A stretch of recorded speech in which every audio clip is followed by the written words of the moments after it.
এবারে আমাদের মাঝে স্বাগত ভাষণ রাখবার জন্য আমি বিনম্রভাবে অনুরোধ জানাচ্ছি রাজ্যের যুব বিষয়ক ক্রীড়া দপ্তর।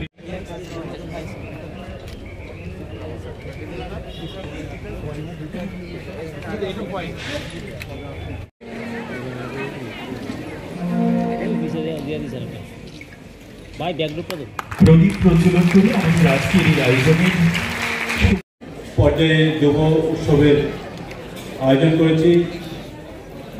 যুব বিষয়ক এবং